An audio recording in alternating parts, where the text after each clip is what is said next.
अब इस ख़त की अहमियत ये भी है कि आज इलेक्शन कमीशन का इजलास हुआ और 8 जज साहिबान की तरफ से पहले जो शॉर्ट ऑर्डर आया था और उसके बाद उसका जो वजाहती ऑर्डर आया था जिसके अंदर उन्होंने इलेक्शन कमीशन की खूब धुनाई की, सरजनिश की और कहा कि आप डिलेइंग टैक्टिक्स इस्तेमाल कर रहे हैं और इसके कॉन्सिक्वेंसेस होंगे और फ़ौरन से पहले वो तमाम मेंबरान जिनको आप आज़ाद कह रहे हैं उनको PTI का मेंबर बनाइए और आप अपना काम कीजिए, हमने हुक्म जारी कर दिया। आज इलेक्शन कमीशन ने कोई वाज़ेह स्टैंस इसके ऊपर नहीं लिया।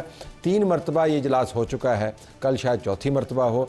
अब एक तरफ स्पीकर साहब कह रहे हैं कि हमारी बात मानो, हमने आपको बताया है कि ये लोग आज़ाद हैं, इनकी पार्टी की वफादारी तब्दील नहीं हो सकती। दूसरी तरफ सुप्रीम कोर्ट के 8 जज साहबान कह रहे हैं कि हमने आपको हुक्म दे दिया है कि अगर आपने ये काम नहीं किया तो फिर इसके कॉन्सिक्वेंसेस होंगे। बीच में इलेक्शन कमीशन है लेकिन बीच में सारा निज़ाम भी मौजूद है। हम इस मामले को तफसीली अंदाज से देखना चाहते हैं। हमारे पास इंजीनियर खुर्रम दस्तगीर खान साहब मौजूद हैं मुस्लिम लीग नवाज़ की तरफ से, उनका शुक्रिया। हमारे पास वलीद इकबाल साहब तहरीक इंसाफ की तरफ से मौजूद हैं, उनका भी शुक्रिया।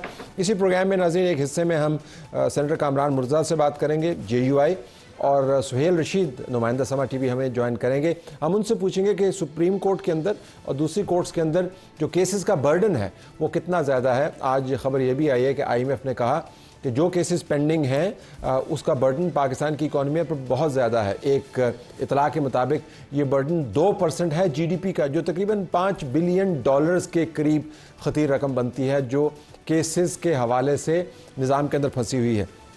तो वह हमें बताएंगे कि केसेस कहाँ कहाँ पर फंसे हुए हैं। तो खुर्रम दस्तगीर साहब, आपसे बात का आगाज़ कर लेते हैं। ये लड़ाई बढ़ गई है, तो जो कस्टोडियन ऑफ द हाउस है वो इसरार कर रहा है सुप्रीम कोर्ट के 8 जज साहबान के तफसीली नोट के बाद, और जिसके अंदर उन्होंने इलेक्शन कमीशन को हदायत दी कि आपने हुक्म नहीं मानना। सो बेसिकली वो कह रहे हैं कि सुप्रीम कोर्ट का हुक्म ना माने, हमारा हुक्म माने। वो ये कह रहे हैं, और ये बहुत ही खुशगवार आज ख़त लिखा गया है, मैं एक पार्लियामेंटेरियन होने के नाते, कि स्पीकर साहब ने इयादा किया है कि अगरचे आइन सुप्रीम है पाकिस्तान के रियासत में, लेकिन पार्लियामान बालादस्त है।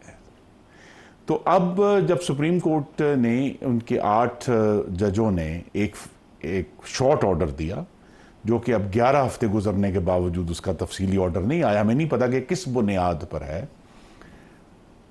उन्होंने दुरुस्त तौर पे ये वजाहत कर दी है कि पार्लियामान, अगरचे फैसला मौजूद है लेकिन जब पार्लियामान ने उस पर कानून साजी कर दी है तो पार्लियामान बालादस्त रहेगी। लेकिन सुप्रीम कोर्ट के जज साहबान ने वाज़ेह अंदाज से कहा है कि इलेक्शन कमीशन को कहा है, लेकिन सुना सबको रहे हैं कि अगर आपने इस फैसले पर अमल दरामद नहीं किया और जो बाकी मानदा मेंबरान हैं जिन्होंने एफिडेविट्स नहीं दिए थे और सुन्नी तहरीक इत्तेहाद का वो हिस्सा हैं, अगर आपने उनको PTI का बंदा करार ना दिया पार्लियामान के अंदर तो नताइज निकलेंगे। तो पार्लियामान मैं आपको नताइज हुए, ये इंतजामिया ये कहेगी कि जनाब हम आपको अमल दरामद करने से आ रही हैं, क्योंकि पार्लियामान, लेकिन यहाँ पर मुकन्नना कह रही है, तो मुकन्नना हुक्म सादर कर रही है। मुकन्नना का कस्टोडियन उसके एक हाउस का वो हुक्म सादर कर रहा है कि आपने हुक्म नहीं मानना। तो जनाब इशू ये है, अब ये सवाल हमारे सबके सामने खड़ा हो गया है कि अदलिया खुद मुख्तार है, पार्लियामान भी खुद मुख्तार है आइन के तहत। अदलिया इंडिपेंडेंट है, पार्लियामान सॉवरन है, इन दोनों के दरमियान फर्क है। ठीक, okay, let me go to Waleed Iqbal साहब। वलीद साहब, अब मामला ये है कि ये पार्टी से आगे की बात चली गई है। आप कह सकते हैं कि जो स्पीकर साहब हैं वो पार्टी को रिप्रेजेंट करते हैं, लेकिन उनकी चेयर जो है पार्टी को रिप्रेजेंट नहीं करती, वो तमाम हाउस के कस्टोडियन हैं। अब उनकी तरफ से जब ये ख़त जाता है इलेक्शन कमीशन को और कहा जाता है कि आप उस कानून की पासदारी कीजिए जो हम पास कर चुके हैं, जिसके तहत ये वफादारियाँ वहीं पर ठहरेंगी जहाँ पर वो मौजूद थीं, तो इसके बाद आपको लगता है लड़ाई बढ़ेगी? लड़ाई बढ़ेगी या नहीं बढ़ेगी वो मेरे पास, मेरा क्रिस्टल बॉल तो नहीं है पेशीन गोई करने का, या मैं अच्छी तो नहीं हूँ, लेकिन मैं अपनी एक राय का और ज़रा सख्त राय का इजहार करना चाहता हूँ, और मैं खुर्रम दस्तगीर साहब से इख्तलाफ का भी इजहार करना चाहता हूँ, और कुछ मेरे अल्फाज जो हैं वो इनको बुरे लगेंगे, लेकिन मैं उनको रिक्वेस्ट यही करूँगा कि जब उनकी बारी आए तो ज़रूर जवाब दें उसका। मैं समझता हूँ कि ये आज पाकिस्तान की आइनी तारीख़ का एक स्याह बाब जो है ये रकम किया है स्पीकर नेशनल असेंबली ने, और फिर उनकी तकलीद की है जो पंजाब असेंबली के स्पीकर हैं उन्होंने भी। इससे बड़ा जो है अपने आप को पलीत करना जो है ना, मैं नहीं समझता एक आईनी निज़ाम के अंदर इस तरह की हरकत हो सकती हैं। और मैं ख़ास तौर पर जो पंजाब असेंबली के स्पीकर हैं उनसे भी मैं टेलीविज़न प्रोग्राम्स वगैरह में शिरकत की वजह से मेरा उनसे मुलाकात रही। अयाज सादिक साहब को सियासत एक तरफ रखते हैं, मैं ज़ाती सतह पे जानता हूँ, और उनकी फैमिली को मैं 3 जनरेशन से हमारा ताल्लुक़ है। इनके father in law chief justice Sardar Mohammad Iqbal Lahore high court के चीफ जस्टिस थे जब 1970 में मेरे वालिद डॉक्टर जावेद इकबाल दोनों इंतकाल कर चुके हैं।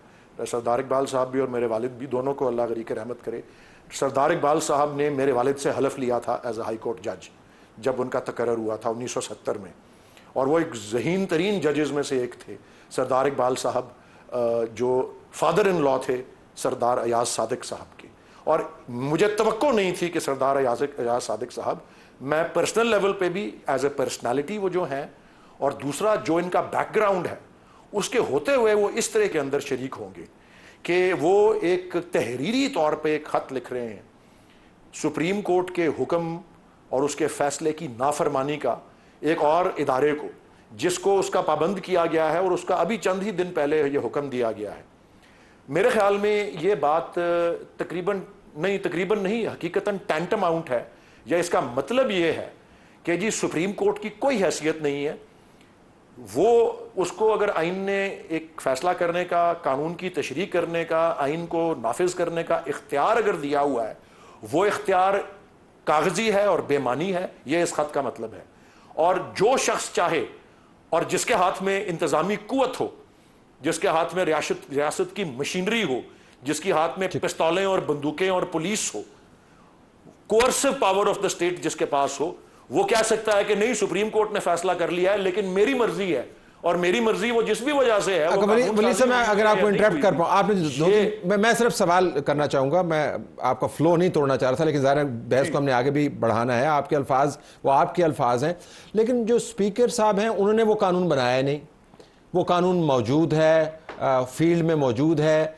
नंबर 2, जब वो कहते हैं कि पार्लियामान सॉवरन है तो वो आइन को साइट कर रहे हैं, तो जहां पर आप जाती तअस्सुब का उनसर तलाश कर रहे हैं, तो मैं ये जानना चाहता हूँ कि कस्टोडियन ऑफ द हाउस जो आइन में तरमीम करने का हक रखती है, जो कानून साजी का हक रखती है, अगर उसका कस्टोडियन ये कहता है कि हमारा कानून बना हुआ है एक और इदारे को, तो वो हुक्म जो है किस तरीके से इतना बुरा हो गया कि आप इतने सख्त अल्फाज इसके लिए इस्तेमाल किए? मैं आपको अर्ज कर देता हूं, मैं एक्सप्लेन कर देता हूं, मैं आपको एक्सप्लेन कर देता हूं। और मुझे लगता है, और मैं इस बात में अब दिल से यकीन, I believe in my heart कि अयाज सादिक साहब को ट्यूशन देने की ज़रूरत है कानून और आइन के बारे में।